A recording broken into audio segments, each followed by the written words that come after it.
Les livres de l'Ancien Testament avaient annoncé la joie du salut, qui serait devenue surabondante dans les temps messianiques. Le prophète Isaïe s'adresse au Messie attendu en le saluant avec joie. Tu as multiplié la nation, tu as fait croître sa joie. Ésaïe 9, 2. Et il encourage les habitants de Sion à l'accueillir parmi les champs. Pousse des cris de joie, des clameurs. Ésaïe 12, 6.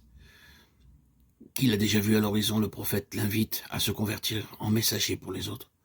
Monte sur une haute montagne, messagère de Sion. Élève et force la voix, messagère de Jérusalem. Ésaïe 49. Toute la création participe à cette joie du salut.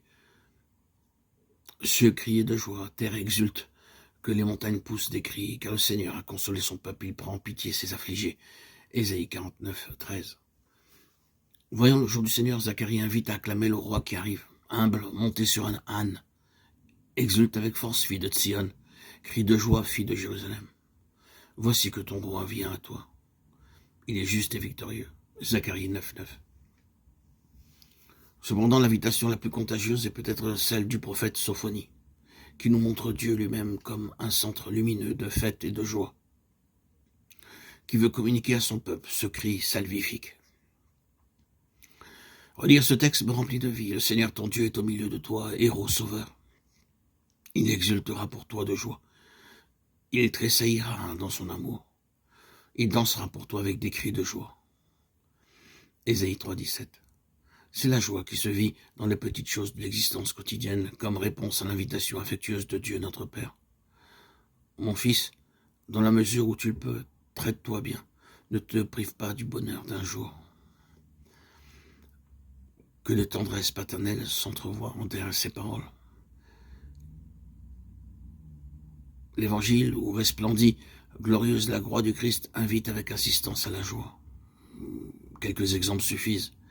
Réjouis-toi et le salut de l'ange à Marie, Luc 1, 28. La visite de Marie à Élisabeth fait en sorte que Jean tressaille de joie dans le sein de sa mère, Luc 1, 41. Dans son cantique, Marie proclame « Mon esprit tressaille de joie en Dieu, mon Sauveur », Luc 1, 47. Quand Jésus commence son ministère, Jean s'exclame « Telle est ma joie, elle est complète ».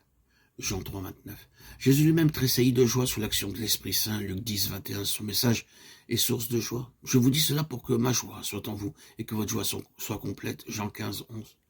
Notre joie chrétienne jaillit de la source de son cœur débordant. Il promet aux disciples, vous serez tristes, mais votre tristesse se changera en joie. Jean 16, 20.